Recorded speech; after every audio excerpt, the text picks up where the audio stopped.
much battery, but we're gonna do this. So I wanted to quickly talk about why I don't want a 9-to-5 job, and I and I don't know if it's because I am so immersed and influenced by the whole working for yourself mentality and being your own entrepreneur and things like that.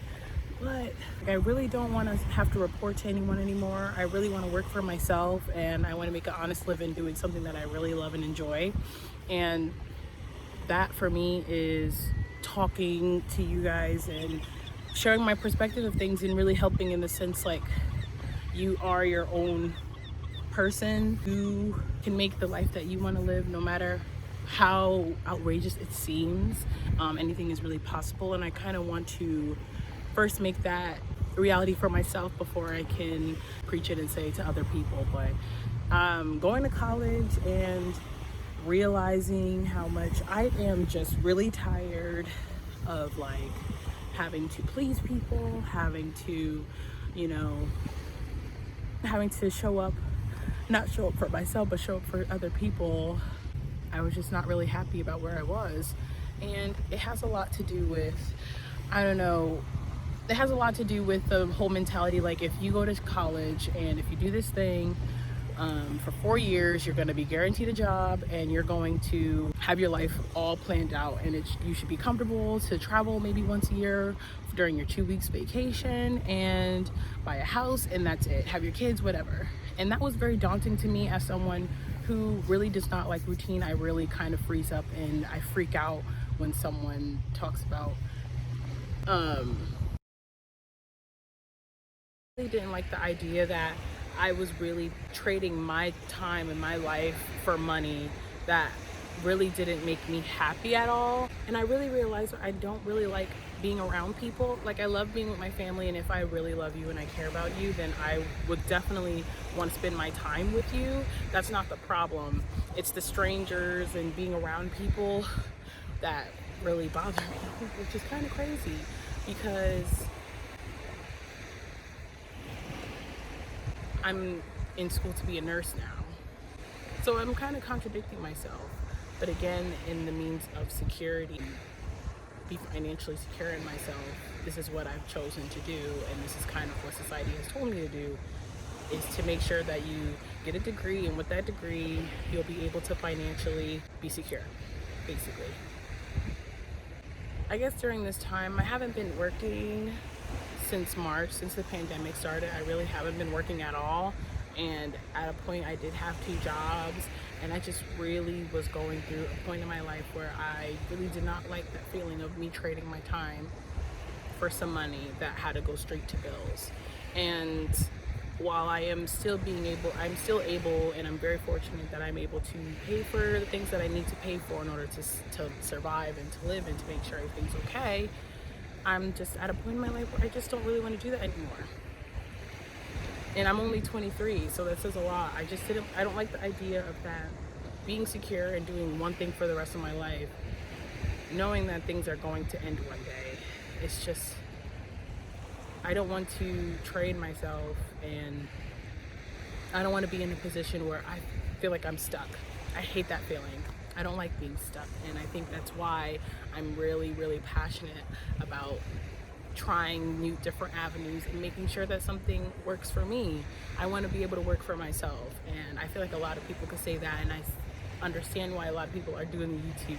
But now it's just like, now I have all of these student loans to pay off and things like that, so it's give or take.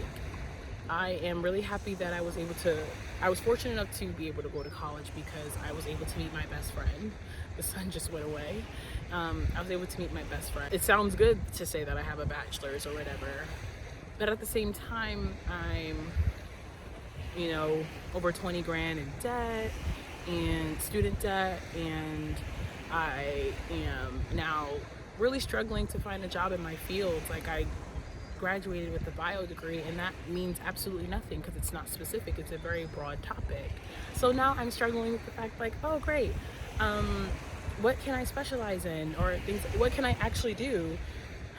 And it's all these entry-level jobs that I'm working with people who didn't even need a post-secondary education to get the same position that I'm in. So I'm like, did I really need to go to UConn for this? I mean, do I really need to go to college for this? So it's a lot of awakening in that sense. And I mean, I definitely wish that I went to, I had a gap year, or I went to a community college right after high school, so I figured out what I really wanted to do. Because there's so many things that I really want to do, but at the same time, I wish I had more time. And I guess obviously hindsight is 2020, and I can look at it and I can see everything that's wrong with it, but at that moment it was right for me. But I just want to make sure I don't want to make that mistake again, that huge financial mistake that I made at 17 years old to go to a university, which I had a great time and I've learned a lot about myself about, but it just really didn't help with my career in the way that I thought it would, how it was portrayed to me, like, hey, if you go to college, this will happen, it's guaranteed, whatever. So it's definitely good if you want to be a doctor, a nurse, a lawyer, like you definitely have to go to school for that, but for something else, you definitely don't need that education. And that's something that I regret in going, or at least doing more research. I'm really hoping that my YouTube definitely takes off and I can be able to financially actually secure in the avenues that I am hoping to take in, who are willing to accept me in that area. So if you do like this video, and if you want to see more from me, please subscribe, like this video, and turn that bell on, because I am posting a lot more frequently and I don't want you to miss anything. Oh, and before I go, I just wanted to, since it's Thanksgiving, happy Thanksgiving to all of you guys.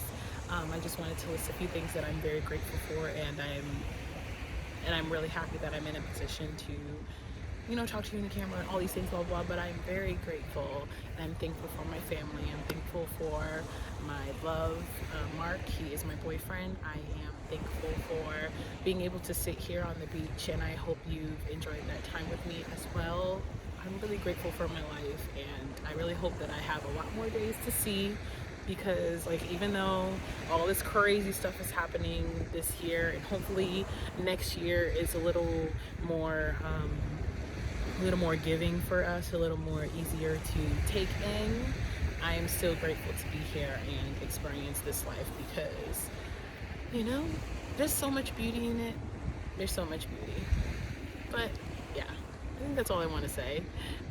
Happy Thanksgiving to you and your family and all of your loved ones, and I hope to see you again. Bye.